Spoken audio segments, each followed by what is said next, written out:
Life in a world that keeps changing. Think that it's progress you're making. Copy and paste pretty faces all the time. Pictures so perfect we play. My good people, now welcome back to Anointed Lady TV. Welcome back to your #1 channel for legit news on politics and many other cocoa wey dey sup for inside this our green white green country, so we be Nigeria. Now as we dey normally dey do, we don't come back with breaking news, we don't come back with updates, we don't come back with fresh report we go like share give the general public. And the cocoa now be say the presidency and the African Democratic Congress dem na don dey quarter theirself sake of the comments made by the Vice President Kashim Shettima for the launch of a book wey dey authored by the former Attorney General of the Federation, man wey dey go by the name Mohammed Adoke. And no be lie, my good people, no say for inside this event now we happen for inside Abuja on Thursday, where men unveil the book wey dem title OPL 245, the inside story of the $1.3 billion oil block. Now for there, the Vice President of we nation Nigeria, Kashim Shettima, come dey drop some kind things wey happen in the past. He come dey yarn dey give countrymen how the former President of we nation Nigeria, Goodluck Ebele Jonathan, been reportedly considered to declare a state of emergency for Borno State and to even remove him wey be the governor of Borno State that year from office sake of insurgency, that is sake of katakata insecurity matter wey be dey happen at that time. The Vice President of we nation Nigeria, Kashim Shettima, now come dey claim say na the former Attorney General of the Federation and a few others now come intervene and then come stop the former President Goodluck Ebele Jonathan from going ahead with the move, from going ahead with his plan wey be say if to say all things work accordingly, therefore don remove am as governor of Borno State that year. Now sake of this comments, now sake of this statement wey the Vice President make, some commentators now don dey consider am, they don dey reason am say Oga Kashim Shettima dey use indirectly dey criticize our President Bola Ahmed Tinubu sake of the suspension wey im give the Rivers State Governor Sasim Fubara after im declare state of emergency for inside Rivers State. But however, my good people, the presidency and the African Democratic Congress, in swift reactions, dem na don dey express different points of views on the statement made by Kashim Shettima. And normally, my good people, as men now just begin to drop the claims about the comparison, about indirectly criticizing our president, and the presidency now first dismiss am. The presidency now first come outside and dey yarn dey give the general public say the comments the way the Vice President Kashim Shettima make no be saying they make reference to the suspension of Sasim Fubara, and anybody wey dey reason say the Vice President they indirectly they criticize our president sake of the suspension wey give Sasim Fubara, that person is very much mischievous and that person don't grossly misinterpret the statement that was made by the Vice President. And also, my good people, for inside one statement that was signed by one countryman wey dey go by the name Stanley Nkwocha, him na the senior special assistant to our Vice President on media and communications.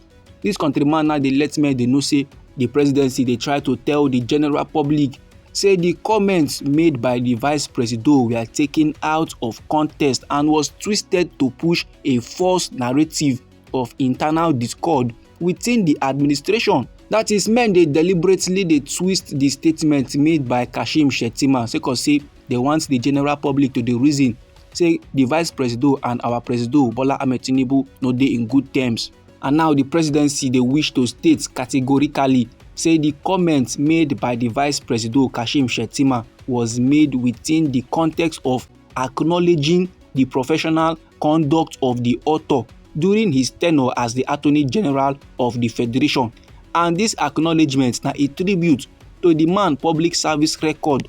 Men no suppose reason am at all because his remarks were just historical references. The presidency constant proceed further dey clarify say Kashim Shettima dey stand in loyal concept with our President Bola Ahmed Tinubu, and without reservation im dey support the decisions wey our president take for Rivers State. So this, my good people, na the response wey the presidency make on top the matter. But however, my good people, the African Democratic Congress dem now sharply dismiss the position of the presidency. Dem now dey yarn say our Vice President don talk the truth for the remarks wey make, and that truth be say the office of the president no get the constitutional power to remove an elected councillor, talk less of an elected governor of a state. Now, according to the statement issued by the African Democratic Congress, their national publicity secretary, man wey dey go by the name Bolaji Abdullahi, he say our President Bola Ahmed Tinubu allegedly exploit.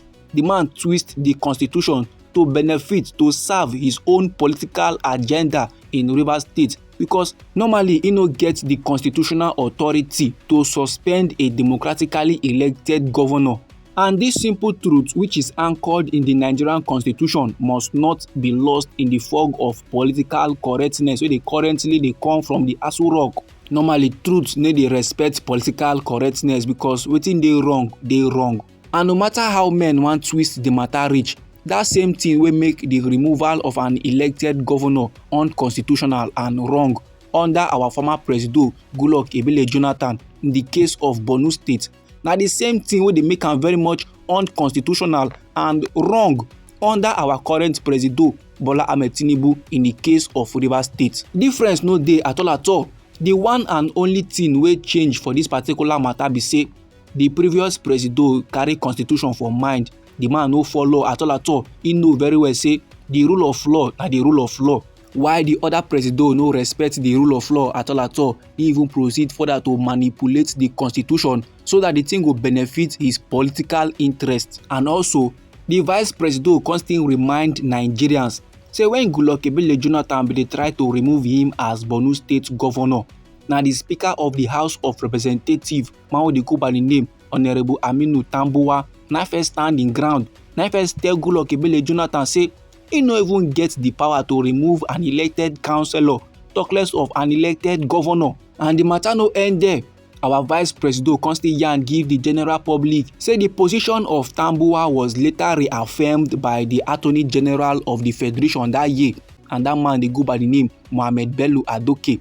Na him constantly yarn give Goodluck Ebele Jonathan wey be president that year say he no get the powers under the constitution to remove an elected governor from office.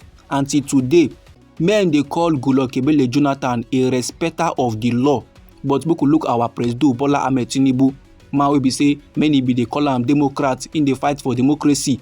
Now with his full chest, he don disregard the very law wey he swear to uphold. All the things and things now when they practice for inside Rivers State is not the rule of law, is not constitutional, and no be democracy at all. This my good people, na the statement wey the African Democratic Congress then drop about the comments made by our Vice President Kashim Shettima. And this my good people, na the information I wan share give the general public. Now anyhow the matter be you for body, or if you be say you get contributions about this information, so no let anybody or anything stop or intimidate you. Feel free make you drop down your contributions inside our comment section. Once again, now we be Anointed Lady TV. Now they like give on a legit news on politics and many other cocoa wey dey sup for inside this our green white green country wey be Nigeria. And now if you be say you like this report and you go like to dey receive more, then sharply make you subscribe to this channel. And don't forget to put on the notification bell so that as we dey bring more news, they come your side, then go first receive the updates and you go even get them sharp. Now me they go get more news, me they go get more reports, me they go gather more information for you, my good people.